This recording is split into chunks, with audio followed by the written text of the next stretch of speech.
Okay, ये goes नेक जो है ट्रेलर है, ये है बेल डेप्थ का ट्रेलर, ये भी स्पेशल ट्रेलर में आता है। दूसरा टिप्पर जो है, टाइप ऑफ टिप्पर की बात करूं मैं, तो टाइप ऑफ टिप्पर है वो अंडर बॉडी टिप्पर हो सकता है। अंडर बॉडी कि आप पिक्चर को देख पा रहे हैं, ये देख पा रहे हैं यहाँ पे, ये है आपका under body tipper, under body tipper. दूसरा ये जो दिख रहा है आपको, ये है फ्रंट एंड टिप्पर, आगे से टिप किया जा रहा है। और ये जो टिप्पर दिख रहा है फ्रंट के टॉप एंड से टिप्पर किया जा रहा है। और ये दोनों साइड टिप्पर, साइड से टिप करने के लिए प्रोविजन दिया हुआ है, ये अपने पास व्हीकल अवेलेबल है। Front end tipper, under body tipper, side tipper और आपका टॉप एंड टिप्पर, कितने प्रकार के अपने पास टिप्पर अवेलेबल है, कितने प्रकार के टिप्पर्स अपने पास अवेलेबल है। ठीक है, अब मैं बात करूं व्हीकल कंट्रोल्स की पोजीशन की। व्हीकल कंट्रोल की अगर मैं बात करूं तो एक देखिए, ये एनसी यानी नॉर्मल कैबिन, और ये है fully forward cabin, FFS fully forward. Axle से आगे बैठ रहा है ड्राइवर, और इसमें जो है आपका नॉर्मल कैबिन में एक्सल के पीछे बैठ रहा है ड्राइवर। हाँ,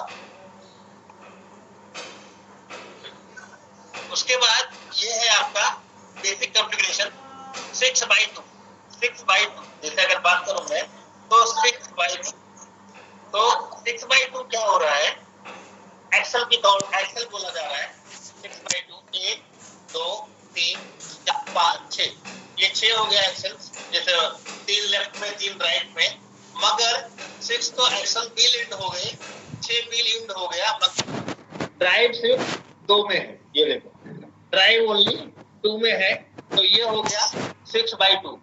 ड्राइव एक्सल, ये ड्राइव के सिर्फ 2 एक्सल है और लोड के लिए 6 है, इसीलिए इसको बोला जाता है 6x2। 6x2 6 व्हील और जो है 2 ड्राइव के लिए, तो ये हो गया आपका 6x2, 6x2 6 एक्सल 2 ड्राइव के लिए। करेक्ट। अपनी गाड़ी रियर ड्राइव है, इसीलिए देखो एक इंजन से जो पावर आ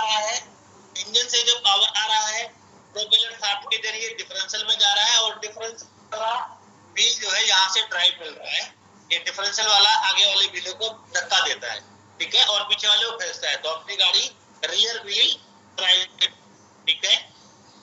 अब अपने पास कॉन्फ़िगरेशन अगर मैं देखूं तो 4x2 मतलब आपको यहाँ पे दिख रहा है 4x2, 4 एक्सल है, मैं सब पे नंबरिंग कर देता हूँ, 1 2 3 4, 4x2 4 एक्सल है, मगर ड्राइव 2 में है।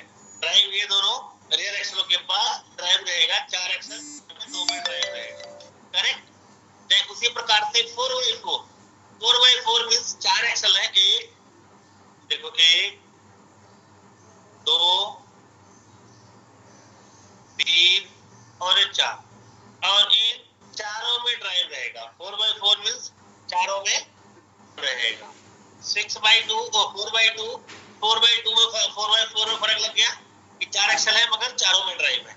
उसी प्रकार से अब मैं करूं 6x2 मतलब ये देखो 6 एक्सल है, 1 2 3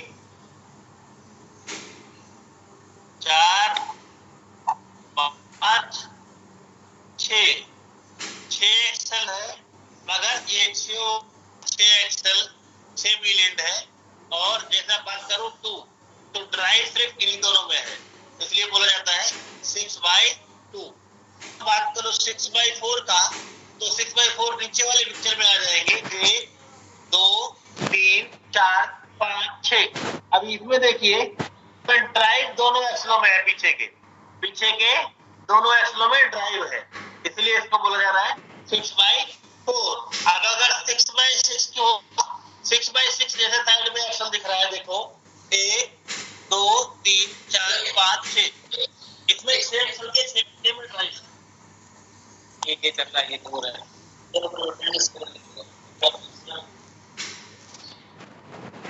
एक एक्सल में 6 एक्सल सभी में ड्राइव है, इसलिए इसको बोला जा रहा है 6x6। अगला पिक्चर हम यहाँ पे देख रहे हैं 8/2। अब 8/2 क्या है?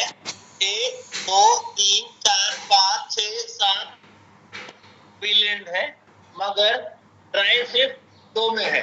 ड्राइव सिर्फ 2 में है, और वो भी ये जो एक सिंगल वाला एक्सल दिख रहा है, ये जो है लिफ्ट एक्सल हो सकता है, लिफ्ट एक्सल हो सकता है ना।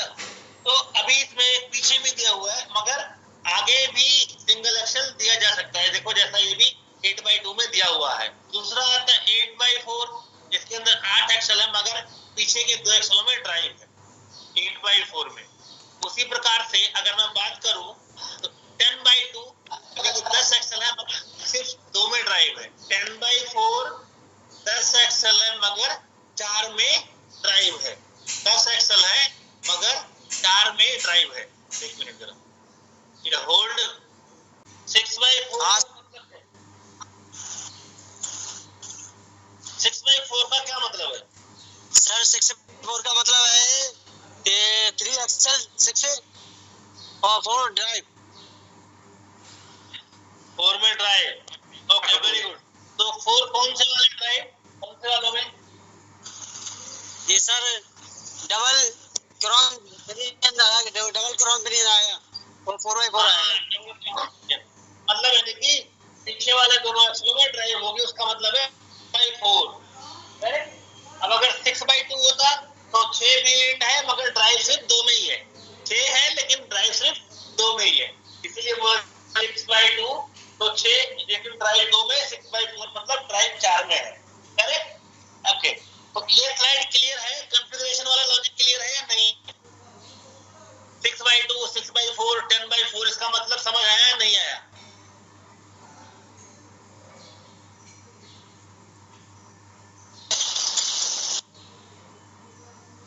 आगे चलो, ये मतलब समझ आया हो तो? सर हमारे समझ में तो आया। आ गया तो आगे चलो फिर। चलिए आगे नेक्स्ट।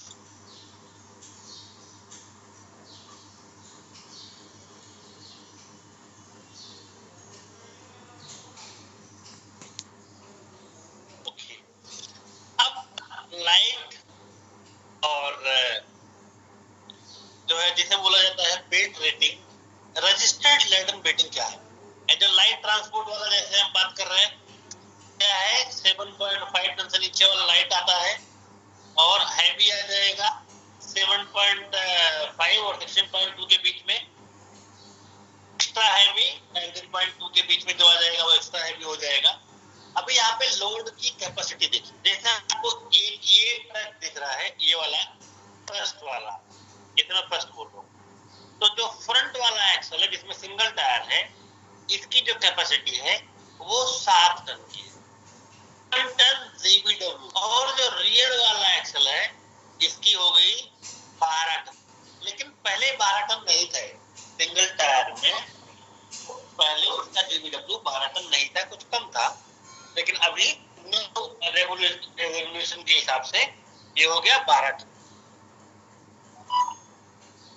तो ये जो है आपका 7 टन, और तो टोटल मिला के हो जाता है 1920, जिसे हम लोग बोला जाता है 1920 मतलब एक्सल के इस लोड के हिसाब से बोला जाता है 1920, कुछ भी और अलग। मतलब ये 7 टन और 12 और 7 कितना हो गया?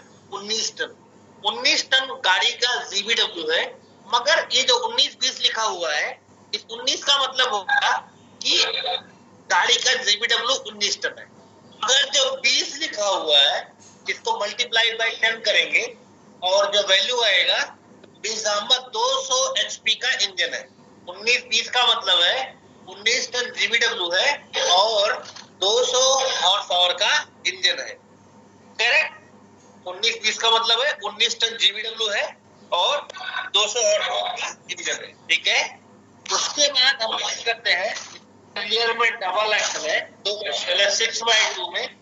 तो फ्रंट का जो एक्सल है उसका जीबीडब्ल्यू 7 टन है, मगर जो फ्रंट के बाद जो रियर का एक्सल दिया हुआ है, जो रियर का एक्सल दिया हुआ है उसका जीबीडब्ल्यू है 10.5 प्लस 10.5 टन। तो दोनों को मिलाकर 21 टन हो जाता है, और 21 टन के बाद तो आपका 7 टन आपका हो जाता है, क्या बोलते हैं, फ्रंट वाले का। तो 21 और 7 28, 21 और 7 28 टन हो जाता है गाड़ी का फिर GVW, 28 टन हो जाता है गाड़ी का GVW।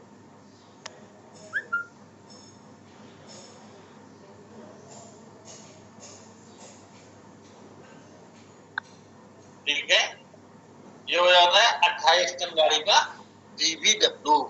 और उसके आगे जो डबल एक्स लगा हुआ है वो इंजन, जैसा 28-20, 28-20 का मतलब हो गया 28 टन गाड़ी का GVW है और 200 हॉर्स पावर का इंजन है। उसी प्रकार से अगर फ्रंट में 2 एक्सल लगाए गए हैं सिंगल टायर वाले, तो दोनों एक्सलों का जो GVW होगा 7 टन 14 टन, 10.5 21 टन हो गया। 21 और 14 35 टन, 35 टन GVW हो गया थर्ड वाले पिक्चर का। तो इंजन कौन सा है, 200 है, 250 हो सकता है। उसी प्रकार से एक अगर इसमें लिफ्ट एक्सल ऐड कर दिया गया तो 7 टन 7 टन GVW बढ़ जाएगा, तो ये हो जाएगा 42 टन। उसी प्रकार से अगर इसमें DTL ऐड कर दिया गया तो 42 और 3 45 टन GVW हो जाएगा। अगर इसमें DTL लगा दिया गया, STL लगाया, सिंगल टायर एक्शन लगाया गया तो 35 का 7 टन बढ़ जाएगा, 42 टन हो जाएगा। मगर अगर DTL लगा दिया गया तो ये हो जाएगा 42 नहीं 45 टन GVW, 42 नहीं 45 टन GVW हो जाएगा। ठीक है, उसके बाद ये है कोच की क्लासिफिकेशन बाय फ्लोर वाइज। ये है सिंगल डेक, ये है सिंगल डेक, और ये सिंगल डेक वेजिटेबल, और ये है डबल डेकर बस, ये है डबल डेकर बस। उसके बाद ये लोड डायमेंशंस की बात करें हम लोग, डायमेंशंस की अगर मैं बात करूं तो डायमेंशन की अगर हम बात करें तो ये जो फ्रंट बम्पर से लेकर के सेंटर ऑफ बम्पर से सेंटर तक, फ्रंट बम्पर के सेंटर से रियर बम्पर के सेंटर तक जो लेंथ होता है इसको बोला जाता है ओवरऑल लेंथ। यानी बम्पर टू बम्पर जो लेंथ है उसे बोला जाएगा overall length. Bumper to bumper जो बोला जाएगा उसे बोला जाएगा ओवरऑल लेंथ, यानी कि गाड़ी की पूरी लंबाई, ओवरऑल लेंथ गाड़ी की पूरी लंबाई। उसके बाद दूसरा है फ्रंट एक्सल का सेंटर से लेकर के, फ्रंट एक्सल के सेंटर से लेकर के फ्रंट ओवरहेड, मतलब जो गाड़ी आगे तक जितना बाहर है एक्सल के सेंटर से लेकर फ्रंट में जितनी है उसे बोला जाता है front overhead, front overhead. Same चीज अगर एक्सल के सेंटर से कितनी गाड़ी बाहर है तो उसको बोला जाएगा रियर ओवरहेड, उसको बोला जाएगा रियर ओवरहेड। ठीक है, और जो दोनों एक्सलों के सेंटर से सेंटर का जो डिस्टेंस है, सेंटर डिस्टेंस होगा उसे बोला जाता है व्हील बेस,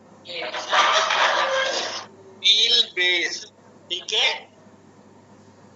ये क्लियर हो गया एक पॉइंट, वो है नहीं सर,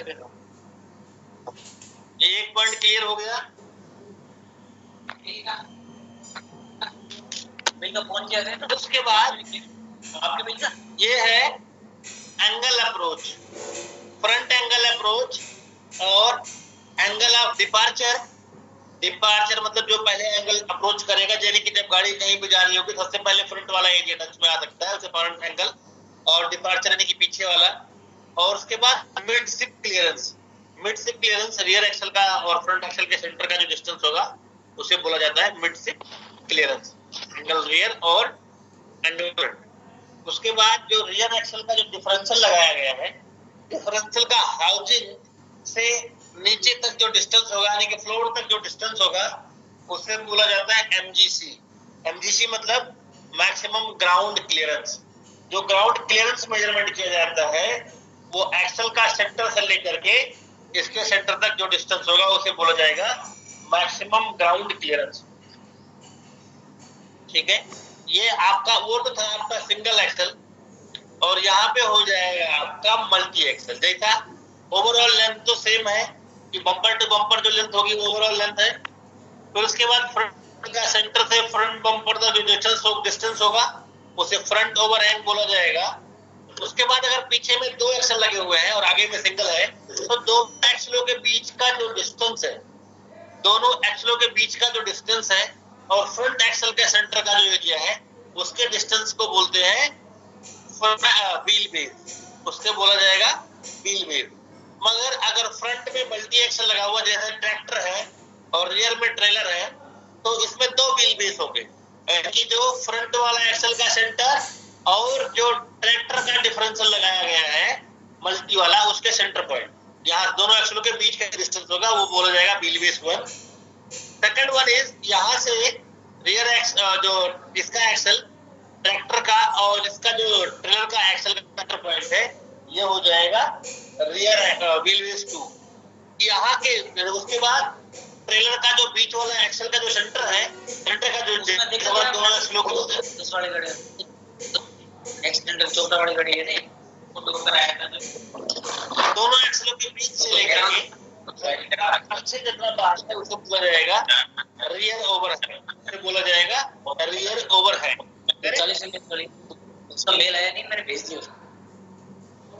उसके बाद आप बात करें डायमेंशन में तो फ्लोर हाइट का, तो ये 4 प्रकार का अपने पास फ्लोर हाइट का जो है प्रोसीजर है। एक तो है E0 में जिसका फ्लोर जमीन से हाइट 400 mm होता है। फिर उसके बाद E1 उसमें 250 mm उसका हाइट फ्लोर से बढ़ जाता है तो 650 mm हो जाता है।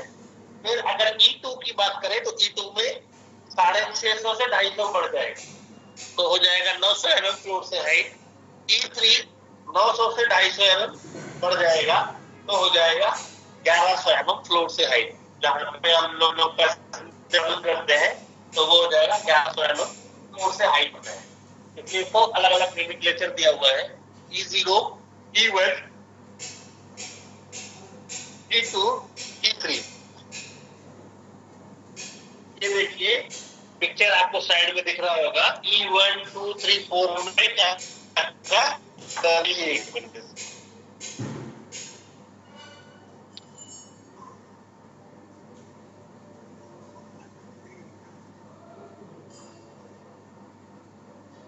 E0 जिसे बोला जाता है E0। देखिए बसेस में आ रहे हैं, स्टेट गवर्नमेंट की बसेस में आ रहे हैं ये E0 प्लेटफॉर्म का बस। ये है कि जिसका हाइट नीचे है जमीन से 400 mm है ओनली, उसे E0 बोला जाएगा। ये है E1 प्लस 250 mm यानी कि 600 mm 650 mm के लिए 650 mm जो है हाइट के लिए था ये। दूसरा था E2 E+2 यानी कि 600 mm plus 250 650 mm plus 250 mm के लिए यानी कि 900 mm फ्लोर का हाइट रहेगा। E3 यानी 900 mm plus 250 mm 900 mm plus 250 mm तो हो जाएगा 1150 mm फ्लोर से जो हाइट रहेगा उसकी बात कर रहे हैं हम। ठीक है 600 1150 900 प्लस 250 mm फ्लोर से, ठीक है। ये फ्लोर का नोमेनक्लेचर है। उसके बाद ये है ट्रैक्टर और कपलर में जो फिफ्थ व्हील कपलिंग हम लोग ऐड करते हैं तो उसमें किंग पिन का ऑफसेट होना चाहिए।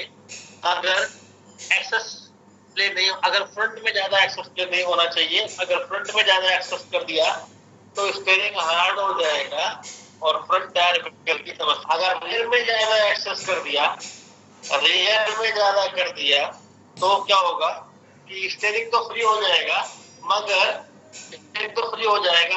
रियर टायर वेयर में बढ़ जाएगा क्योंकि लोड ज्यादा चला जाएगा पीछे वाले एक्सलों पे तो रियर टायर का लोड बढ़ जाएगा, रियर टायर वेयर बढ़ जाएगा। फ्रंट का टायर ये चीज ध्यान रहे, फ्रंट ऑफसेट रखने के लिए यही कर रहे हैं, फ्रंट टायर और रियर टायर दोनों को सेंटर देखेंगे, ठीक है।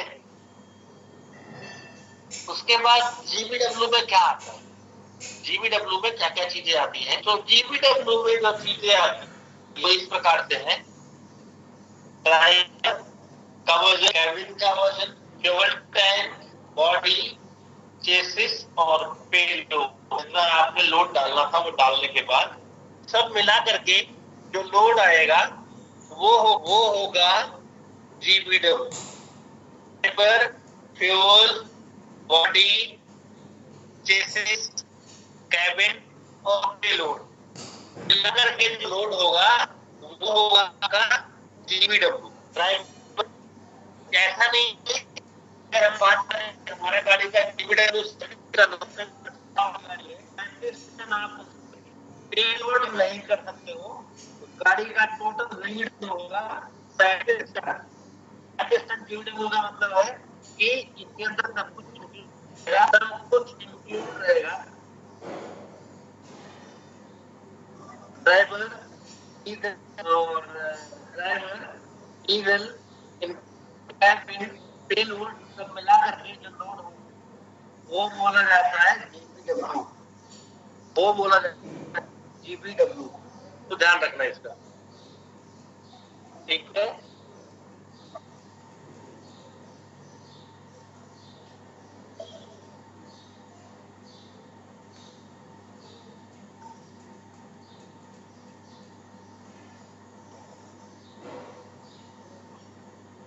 फिर उसके बाद एक आता है होमोलोगेशन। होमोलोगेशन क्या है? ये स्टेट गवर्नमेंट और सेंट्रल गवर्नमेंट दोनों मिलकर के कुछ रूल्स डिसाइड करते हैं। जैसे साइड प्रोटेक्शन गार्ड, अभी गवर्नमेंट ने कंपल्सरी कर दिया सभी में साइड प्रोटेक्शन गार्ड होना चाहिए। साइड प्रोटेक्शन है बेसिकली जो है जो आपका साइड से अगर कोई बाइक वाला अंदर जा सकता था, सो दैट एक्सीडेंट होने के चांस ज्यादा थे। इसको ध्यान में रखते हुए गवर्नमेंट ने कंपल्सरी कर दिया ये साइड में एक गार्ड रहेगा जिसको बोला जाता है side protection guard. Side protection guard जो कि कोई भी ऑब्जेक्ट अंदर जाना से रोकेगा। दूसरा है rear protection guard. Rear protection guard, air protection guard क्या है? जैसा कि आप लोगों को पता है धुंध के टाइम गाड़ियां जो है अगर ये गार्ड नहीं होता था तो गाड़ी एक्सीडेंट होने के चांस पीछे से ज्यादा थे, जो खतरा आता था गाड़ी सीधा अंदर चली जाती। तो अभी क्या हो गया है, रियर प्रोटेक्शन गार्ड देने की वजह से क्या हुआ, गाड़ी कोई भी एक्सीडेंट हुआ तो यहीं पे रुक, ठीक है। उसके बाद आता है आपका फ्रंट प्रोटेक्शन गार्ड। तो एक फ्रंट में भी गार्ड दे दिया गया जिसे बोला जाता है फ्रंट प्रोटेक्शन गार्ड, ठीक है। व्हीकल के एग्रीगेट्स, कॉमर्शियल व्हीकल के एग्रीगेट्स कुछ है, तो अगर हम उनकी बात करेंगे देखेंगे कौन कौन सा एग्रीगेट आते हैं अपने पास। ब्रेक तो नहीं लेना है किसी को, पानी वानी पीने के लिए ब्रेक तो ले लेना है।